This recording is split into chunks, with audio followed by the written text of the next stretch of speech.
kita masuki ibadah Rabu Abu dengan hati yang tertuju kepada Tuhan. Kita awali ibadah ini dengan bersama-sama menyanyikan pelengkap Kidung Jemaat 13, bait 1 dan 3.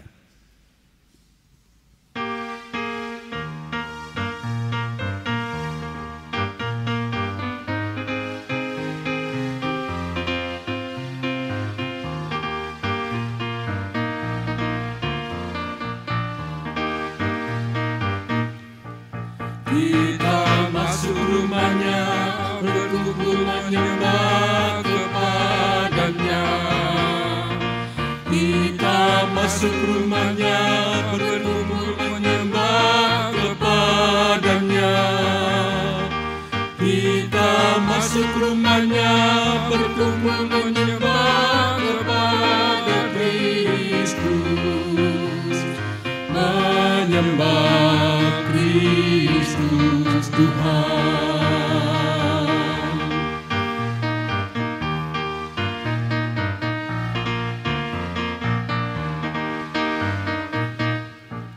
Lupakanlah dirimu, arahkan hatimu kepadanya. Lupakanlah dirimu, arahkan hatimu kepadanya. Lupakanlah dirimu, arahkan hatimu kepada Kristus. Menyembah Kristus Tuhan.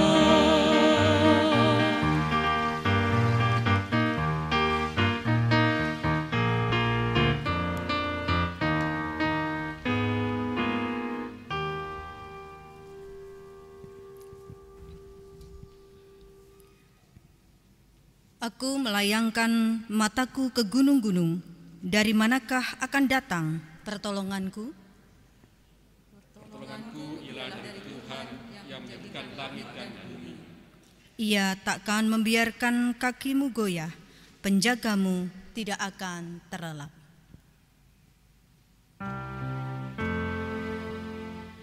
Amin. Amin.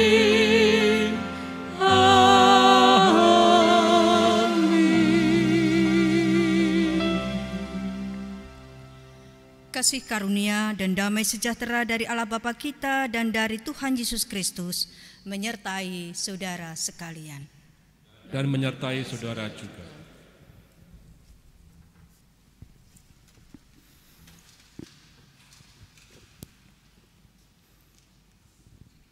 Pemazmur berkata,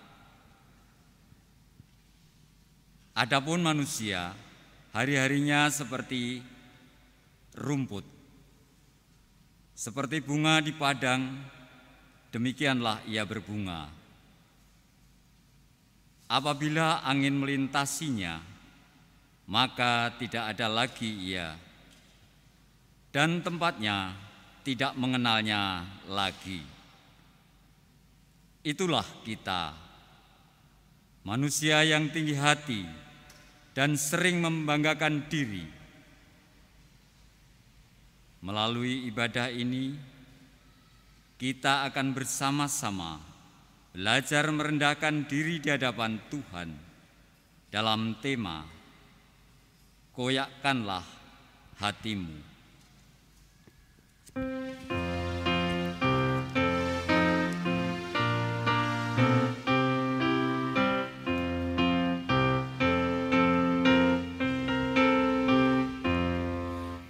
Mari sembah yang maha besar, nyanyikan syukur dengan bergemar. Perisai umatnya yang maha esa, mulia namanya, tatanya megah.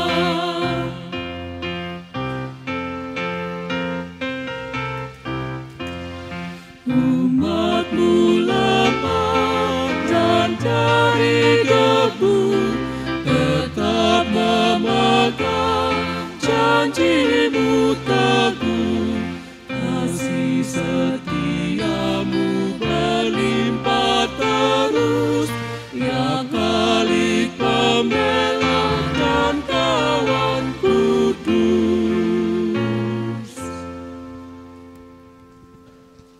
Tuhan memandang ke bawah dari surga kepada anak-anak manusia untuk melihat apakah ada yang berakal budi dan yang mencari Allah. Mereka semuanya telah menyeleweng, semuanya telah bejat, tidak ada yang berbuat baik, seorang pun tidak. Saudara-saudara, kita adalah orang-orang yang patut dimurkai. Kita adalah orang-orang yang berlumuran dosa.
Saudara-saudara, abu ini adalah lambang kerendahan. Mari kita oleskan di dahi sebagai tanda bahwa kita menyadari kerendahan kita di hadapan Tuhan. Abu adalah lambang kefanaan. Mari kita oleskan di dahi sebagai tanda bahwa kita menyadari kita ini adalah debu dan kembali kepada debu. Abu adalah lambang pertobatan. Mari kita oleskan di dahi sebagai tanda bahwa kita sungguh-sungguh bertobat dan mengharapkan belas kasihan Tuhan.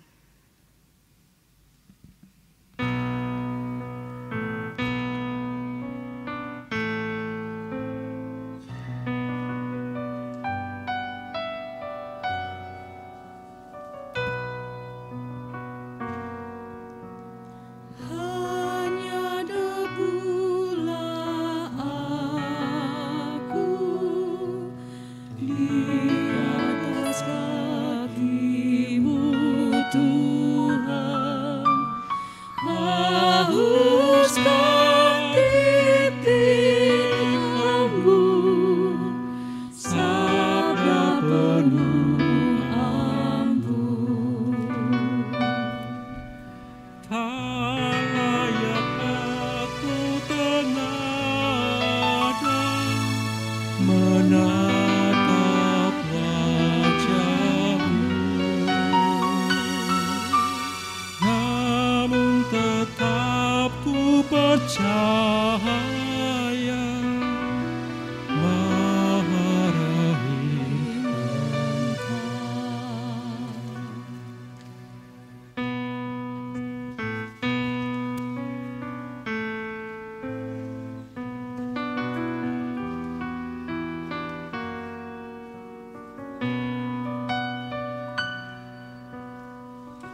Bagi setiap orang yang sungguh-sungguh bertobat, Tuhan menyatakan anugerah-Nya. Sekalipun dosamu merah seperti kirmisi, akan menjadi putih seperti salju. Sekalipun berwarna merah seperti kain kesumba, akan menjadi putih seperti bulu domba. Demikianlah berita anugerah dari Tuhan. Puji dan syukur kepada Tuhan.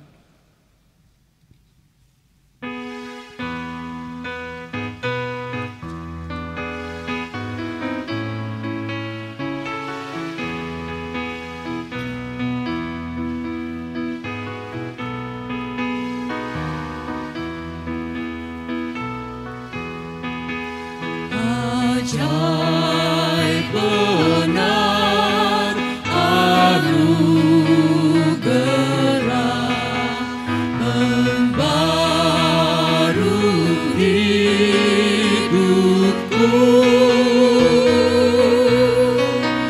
Ku hilang buta bercela,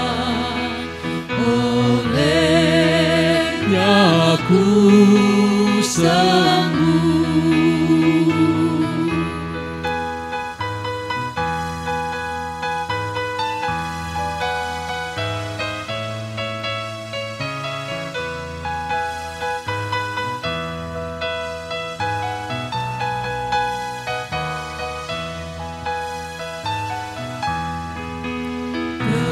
Ketika insafku cemas, sekarang ku lega. Syukur bebanku telah lepas, berkat anugerah.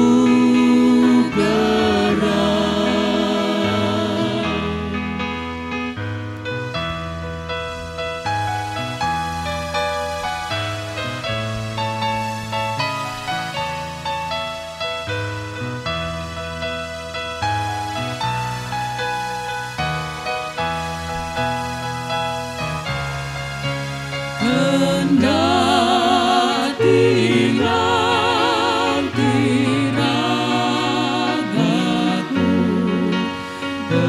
bergugur dan lenyap, padanya aku berteduh bahagia tetap.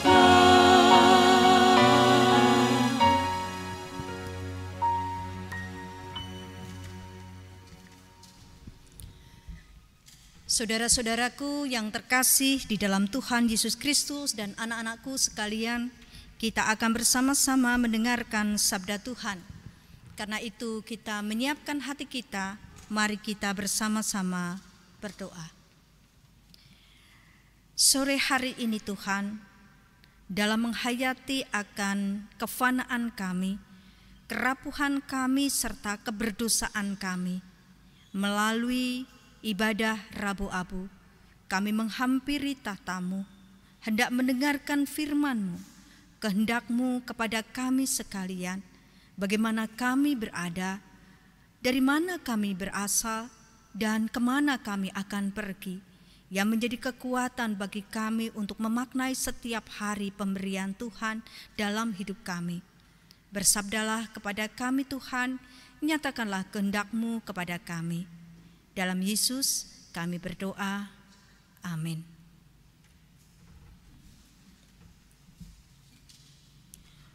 Saudara-saudaraku yang terkasih di dalam Tuhan, tema kita pada hari ini adalah koyakkanlah hatimu. Bacaan terambil dari kitab Yoel pasal yang kedua. Mari kita perhatikan ayat 12 sampai dengan ayat 17. Inilah firman Tuhan untuk kita. Tetapi sekarang juga demikianlah firman Tuhan. Berbaliklah kepadaku dengan segenap hatimu, dengan berpuasa, dengan menangis, dan dengan mengaduh. Koyakkanlah hatimu dan jangan pakaianmu. Berbaliklah kepada Tuhan Allahmu, sebab Ia pengasih dan penyayang, panjang sabar dan berlimpah kasih setia, dan Ia menyesal karena hukumannya.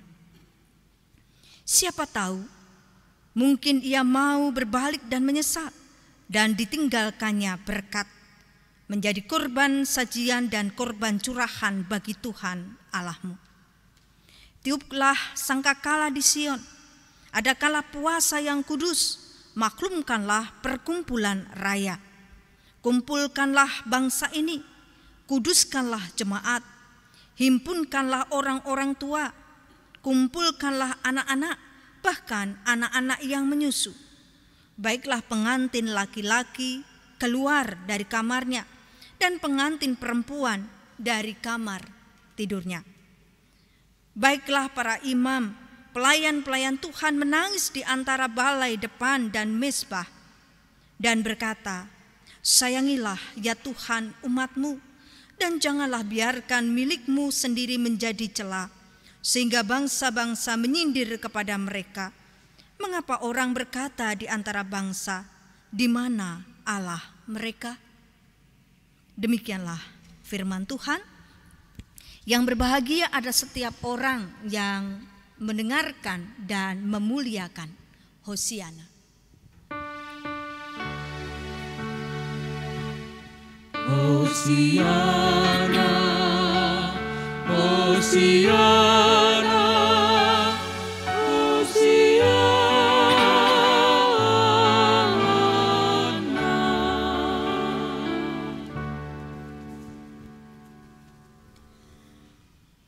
Saudara-saudara dan anak-anakku yang terkasih di dalam Tuhan Yesus Kristus, beberapa waktu yang lalu ada berita yang viral, yaitu tentang seorang laki-laki yang mengenakan baju agama tertentu dan tinggal di kos-kosannya perempuan. Selama hampir 2 bulan dia tinggal di situ. Orang tidak pernah menyangka karena tertutup semuanya, dan tidak menyangka bahwa dia laki-laki. Saudara, ternyata baju belum tentu menunjukkan identitas seseorang. Bahkan baju kadang-kadang dipakai untuk menyembunyikan identitas atau menyembunyikan maksud tertentu. Baju bukanlah ukuran tentang identitas dan watak seseorang. Banyak orang yang bajunya bagus, yang pakaiannya mentereng, dengan dasi, dengan baju indah, dengan perhiasan yang gemerlapan, yang wow gitu, ternyata dia adalah penipu atau dia kedapatan koruptor. Maka tepatlah ketika Tuhan melalui hambanya yang bernama Yoel mengatakan, koyakkanlah hatimu, jangan bajumu. Saudara yang terkasih, dalam tradisi Israel, simbol orang merasakan perkabungan atau orang dalam pertobatan biasanya menggunakan kain kabung atau mengoyakkan pakaiannya lalu duduk di antara debu dan abu atau menaruh abu di dalam kepalanya. Menarik karena pada saat ini Tuhan berkata kepada Yoel, hambanya, untuk menyerukan pertobatan, untuk menyerukan perkabungan kepada bangsa Israel. Pertanyaannya adalah, mengapa seruan itu dikumandangkan? Saudara, kalau kita melihat pasal yang pertama, maka kita melihat situasi berat yang sedang dihadapi oleh umat Tuhan saat itu. Mereka berada dalam sebuah bencana yang sangat besar. Dikatakan bagaimana belalang itu memakan habis ladang-ladang mereka. Bukan hanya satu jenis belalang. Dikatakan dari mulai belalang pengerip, kemudian setelah selesai diganti dengan belalang pindahan, lalu diganti dengan belalang pelompat, lalu diganti dengan belalang pelahap. Apa yang mau dikatakan? Bahwa bencana itu datang bertubi-tubi terus menerus dan membuat kehidupan mereka sangat menderita. Kelaparan, penderitaan sangat dalam muncul di mana-mana. Bahkan menurut Nabi Yoel, penderitaan itu tidak akan berhenti di situ saja. Akan ada sebuah penderitaan yang lebih hebat yang akan mereka rasakan jikalau mereka tetap dalam situasi seperti itu, yang kemudian disebut dengan hari Tuhan. Saudara yang terkasih di dalam Tuhan Yesus Kristus, musibah demi musibah yang terjadi dalam kehidupan mereka bukan berarti Allah tidak sayang kepada mereka. Bukan berarti bahwa Allah kejam. Bukan berarti Allah tidak peduli kepada mereka dan tidak mau melihat mereka. Bukan itu. Tetapi sesungguhnya musibah yang mereka alami ataupun juga bencana demi bencana yang mereka alami itu terkait juga dengan sikap mereka. Terkait dengan kebiasaan mereka dan terkait dengan perilaku mereka, di mana mereka menjadi orang-orang yang tidak mau mendengarkan perkataan Tuhan. Karena itu kepada bangsa Israel dikatakan dengan sangat jelas, koyakkanlah hatimu, bukan bajumu. Di sini sesungguhnya Allah mau mengingatkan kepada umat supaya tidak melakukan sekedar ritual. Tidak hanya sekedar tradisi, kebiasaan, bahkan seremonial keagamaan, tetapi masuk ke dalam dimensi maupun makna terdalam dari ritual itu. Karena ritual mengoyakkan baju artinya bagaimana mereka merasakan penderitaan dalam kehidupan mereka dan penyesalan dalam kehidupan mereka, sehingga mereka masuk pada dimensi yang disebut dengan perubahan moral dan etika.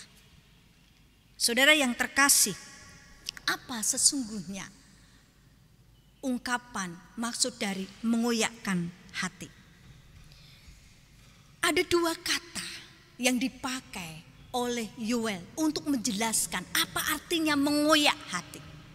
Yang pertama adalah berkata, berbaliklah kepada Allah. Mengoyakkan hati itu artinya berbaliklah kepada Allah. Bahasa yang digunakan dalam perjanjian lama tentang pertobatan itu adalah syub, yaitu tindakan berbalik dari cara hidup yang lama masuk kepada kehidupan yang baru, kehidupan yang lebih baik, kehidupan yang lebih bermartabat, kehidupan yang terhormat, dan kehidupan yang sesuai dengan kehendak Tuhan. Mengoyakkan hati artinya ada sebuah sikap kesadaran yang kuat bagaimana orang ingin berbalik kepada Tuhan, kembali kepada Tuhan dan meninggalkan manusia lamanya. Itu yang pertama. Yang kedua dikatakan kepada kita yaitu kata berpuasa, menangis dan mengadu. Apa artinya mengoyakkan hati? Yaitu ketika bicara tentang puasa.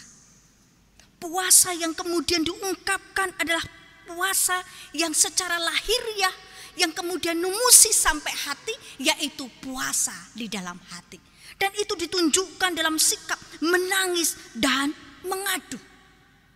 Kata-kata ini mau menunjukkan kepada kita rasa sedih, rasa perih, penyesalan akibat dosa yang dilakukan oleh manusia.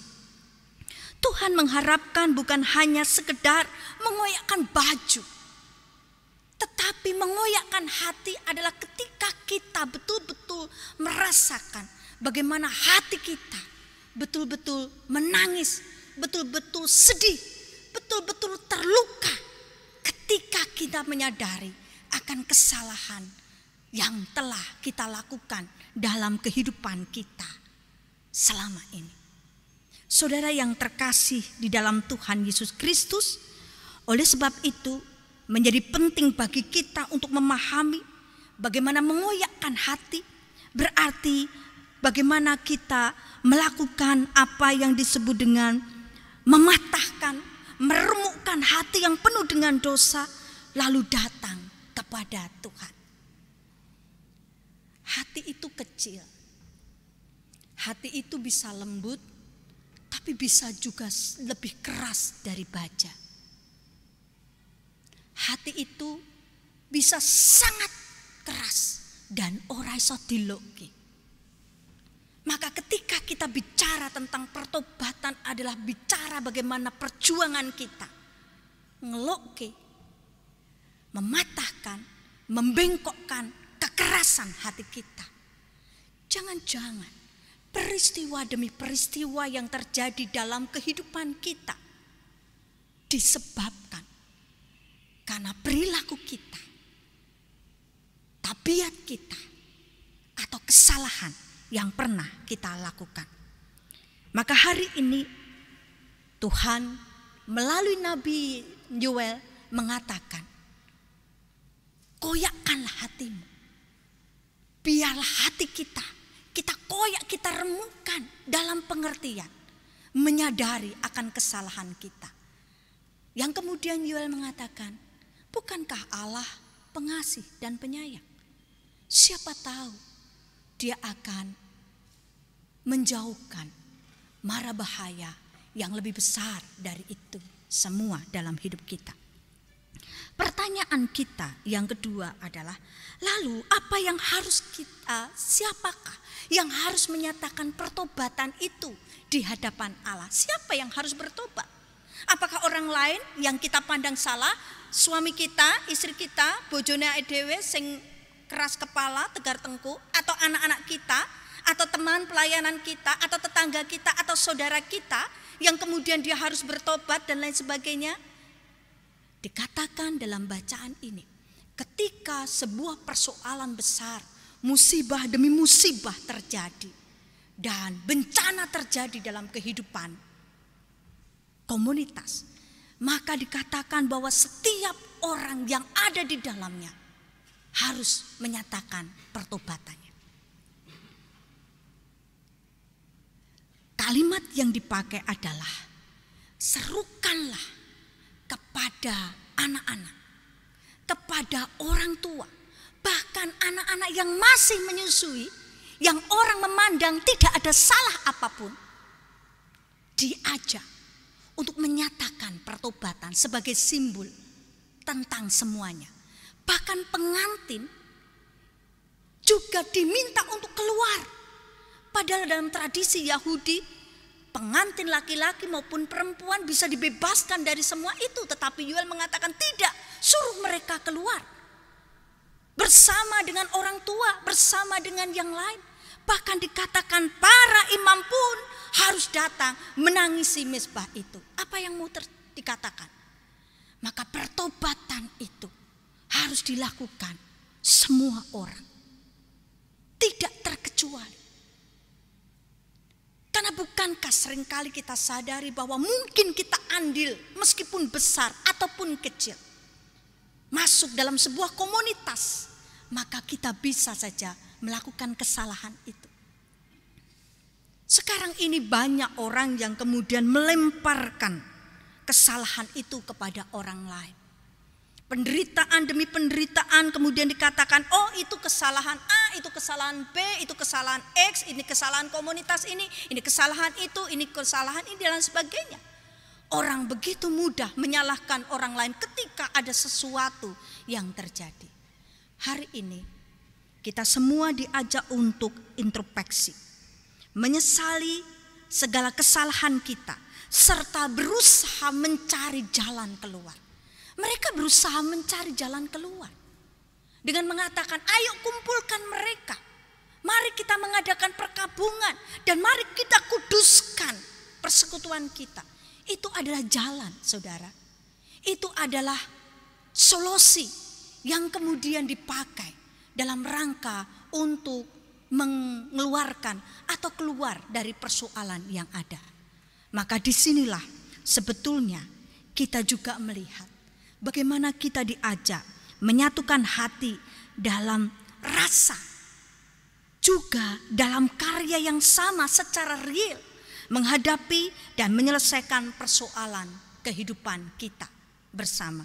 Baik suku besar, bangsa dan negara, maupun kehidupan keluarga, jemaat, dan masyarakat.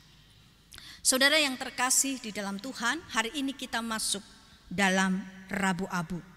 Sebuah ibadah yang sesungguhnya sangat lama ada dalam kehidupan tradisi gereja-gereja, termasuk gereja Protestan, di mana kita diajak untuk menghayati tentang kesengsaraan Tuhan Yesus sebagaimana perkataan Nabi Yoel. Maka marilah kita maknai pengolesan abu yang kita lakukan hari ini sebagai sebuah tanda untuk mengingatkan kepada kita, mari kita koyakkan hati kita. Mari kita menangisi dosa kita, menangisi kesalahan kita. Tetapi yang lebih penting adalah mengharapkan pada belas kasihan dan pertolongan Tuhan Yesus. Amin.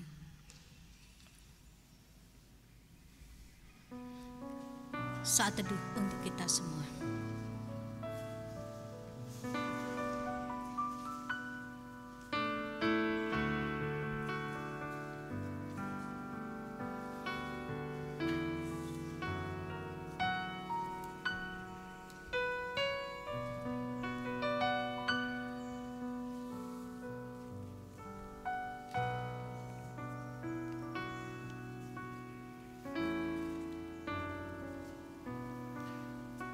Saudara yang terkasih,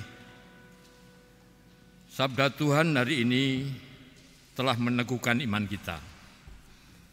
Maka marilah menyatakan pengakuan iman kita dengan bersama mengucapkan pengakuan Imam Rasuli. Aku percaya kepada Allah, Bapa yang Maha Kuasa, Khalik langit dan bumi, dan kepada Yesus Kristus anaknya yang tunggal Tuhan kita, yang dikandung daripada Roh Kudus, lahir dari anak darah Maria, yang menderita di bawah pemerintahan Pontius Pilatus, disalibkan, mati dan dikuburkan, turun ke dalam kerajaan maut. Pada hari yang ketiga bangkit pula dari antara orang mati, naik ke surga, duduk di sebelah kanan Allah Bapa yang Maha Kuasa, dan akan datang dari sana untuk menghakimi orang yang hidup dan yang mati. Aku percaya kepada Roh Kudus, gereja yang kudus dan persekutuan orang kudus, pengampunan dosa, kebangkitan daging, dan hidup yang kekal.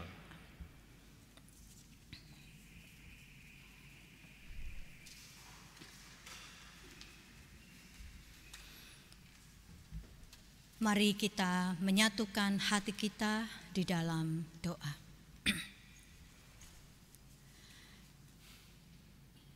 Ya Bapa, pencipta langit dan bumi, yang menciptakan kami, meski kami Engkau ciptakan melalui debu, tetapi Engkau memahkotai kami dengan kemuliaan, sehingga melalui kemuliaan yang Tuhan berikan, membawa kami untuk terus mengasah hati, pikiran, naluri kami, untuk senantiasa hidup sebagaimana yang Tuhan kehendaki, menghayati kebaktian Rabu Abu.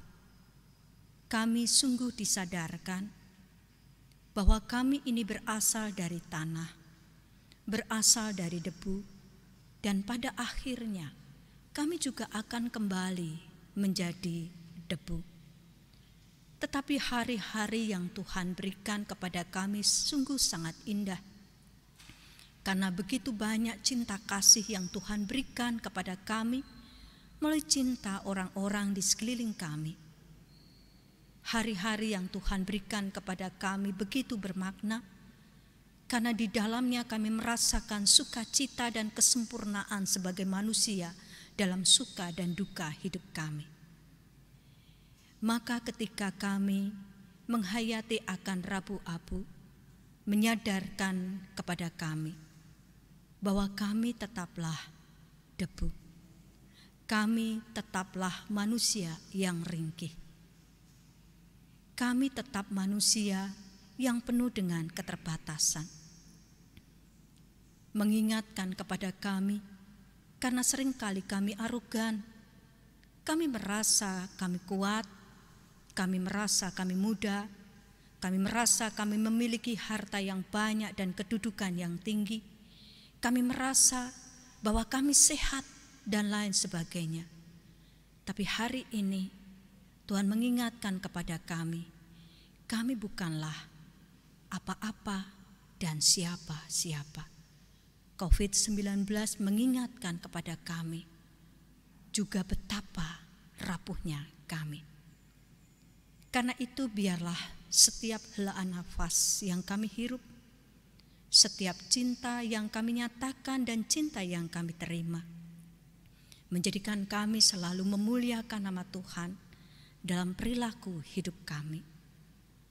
Biarlah kami senantiasa tidak hanya berhenti di kebaktian ini untuk mengoyakkan hati kami, tetapi setiap saat kami mengoyakkan hati kami dalam tangisan, dalam kesedihan, karena kesalahan yang sering kami lakukan dalam hidup kami, sehingga sadar maupun tidak melukai orang-orang yang ada di sekitar kami.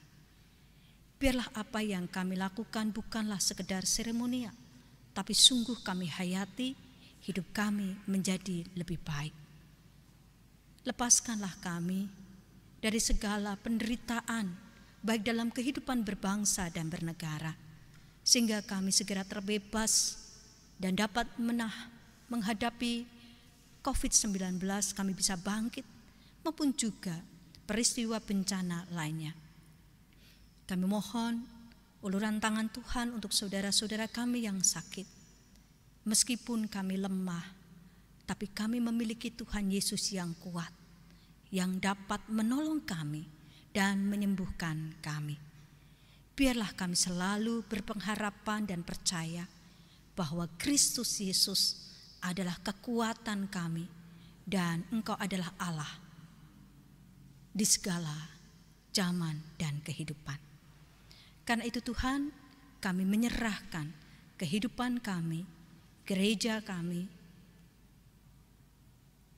jemaat Tuhan di tempat ini, maupun juga saudara-saudara kami yang lain di dalam tangan kasih-Mu. Biarlah kami mengakhiri doa kami dengan berdoa sebagaimana yang Tuhan Yesus ajarkan kepada kami yang demikian. Bapa kami yang ada di surga, dikuduskanlah nama-Mu, datanglah kerajaan-Mu, jadilah kehendak-Mu di bumi seperti di surga.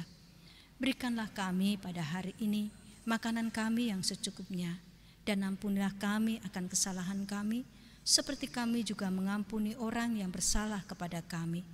Dan janganlah membawa kami ke dalam pencobaan, tetapi lepaskanlah kami daripada yang jahat, karena Engkaulah yang empunya kerajaan dan kuasa dan kemuliaan sampai selama-lamanya. Amin.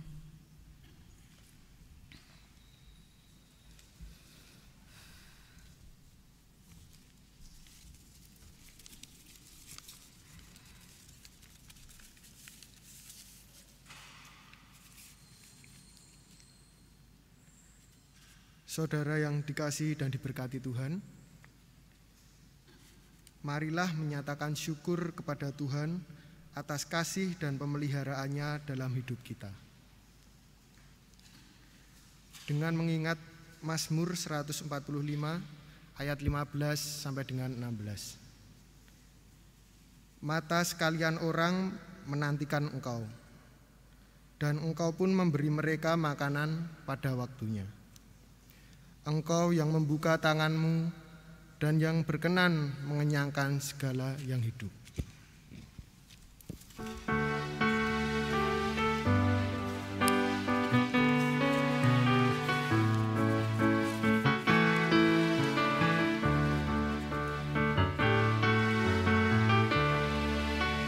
Adrengeng tias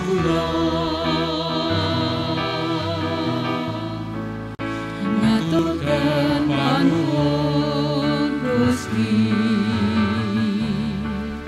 paduka ngasihi kula kagungan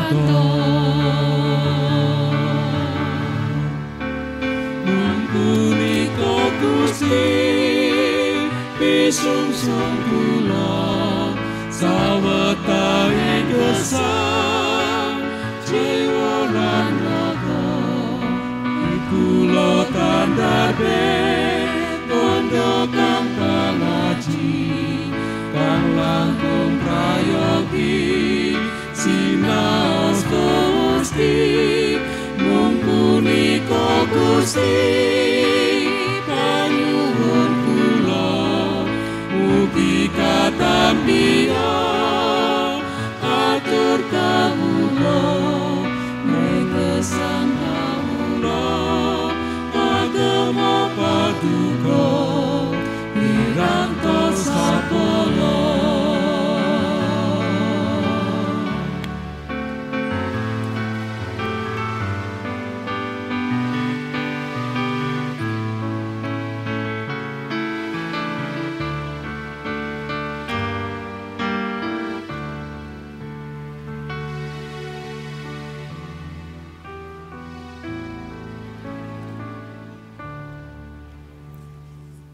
Saudara yang terkasih, marilah kita bersatu di dalam doa.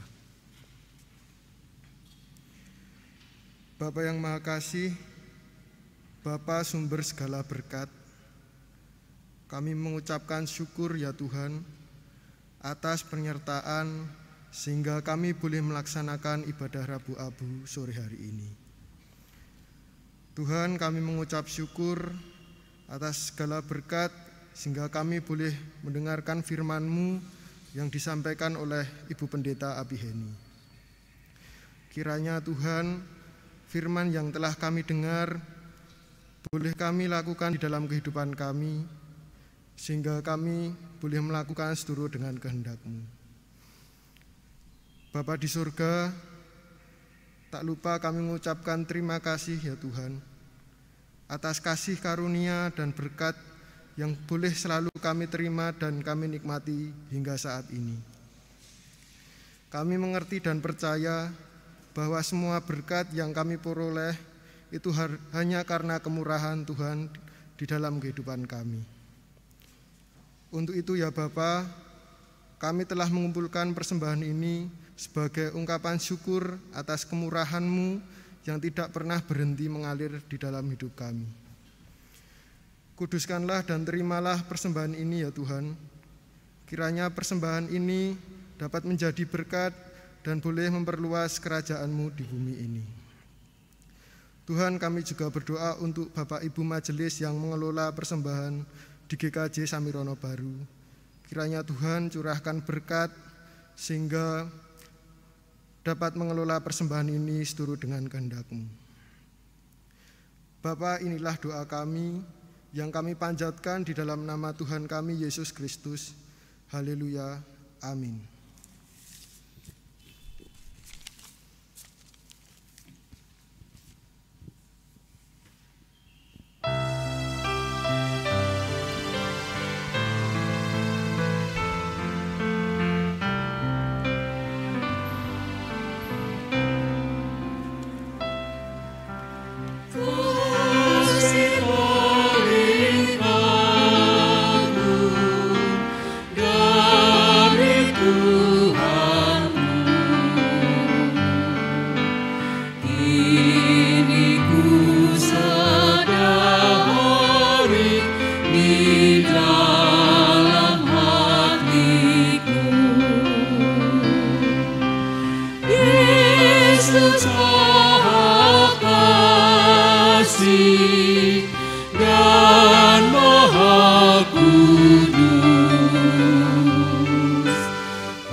Ini kan ku ingat sama hidupku,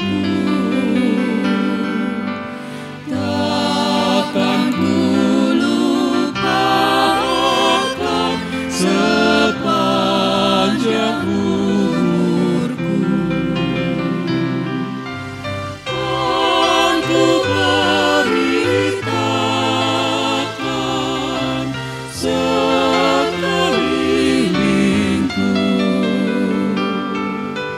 dan ke ujung dunia sejauh kuatku.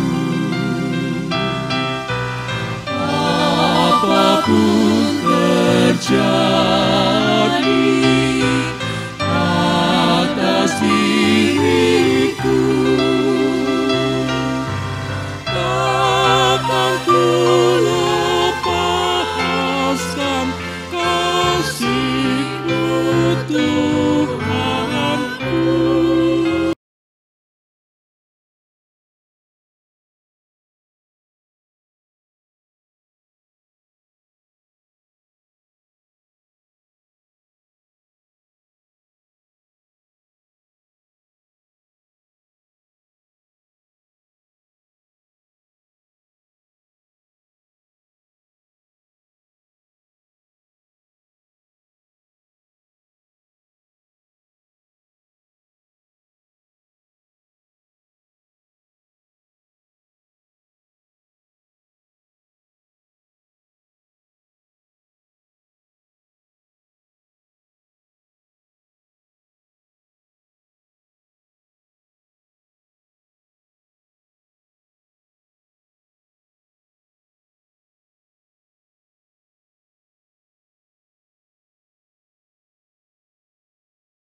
Jemaat terkasih, mulai minggu ini kita akan menghayati sengsara Tuhan Yesus yang telah menderita untuk kita semua. Penghayatan masa sengsara ini diwujudkan dengan mengadakan aksi puasa Paskah atau APP. Selama 40 hari kita diberi kesempatan menyisihkan rezeki kita untuk saudara-saudara kita yang membutuhkan. Untuk itu, warga jemaat disilakan mengumpulkan persembahan dalam bentuk amplop khusus yang diberi tulisan APP 2021. Persembahan tersebut diharapkan bisa dikumpulkan dalam ibadah Paskah yang kemudian diserahkan atau dimasukkan ke dalam kotak persembahan yang tersedia di kantor gereja atau melalui majelis wilayah. Persembahan aksi puasa Paskah tahun ini diperuntukkan bagi warga GKJ Samirono Baru dan masyarakat sekitar yang terkena dampak pandemi COVID-19. Mohon perhatian dan dukungan warga. Tuhan Yesus memberkati.